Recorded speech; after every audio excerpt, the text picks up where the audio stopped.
আজকে আমি একটি নতুন রেসিপি শেয়ার করব। খুবই সহজ পদ্ধতিতে কম সময়ের মধ্যে মুরগির রোস্ট, যা খেতেও খুব সুস্বাদু লাগে। প্রথমে মুরগিগুলো ভালোভাবে ওয়াশ করে লবণ মেখে 5 মিনিট রেখে তেলের মধ্যে ভেজে নিতে হবে। হালকা বাদামি করে ভেজে নিতে হবে।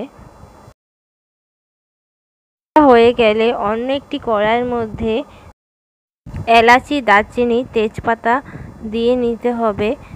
তারপর আমরা পেঁয়াজ দিয়ে দেব। পেঁয়াজগুলো আমি এখানে ভাজার সময় চুলার আঁচ মিডিয়াম টু লোয়ে রেখেছি। যখন ভাজা হয়ে যাবে তখন পেঁয়াজ, রসুন, আদার পেস্ট আমরা 4 চামচের মতন দিয়ে নেব। তাহলে যদি মাংসের পরিমাণ আরও বেশি হয় আপনারা 5 চামচও দিতে পারেন।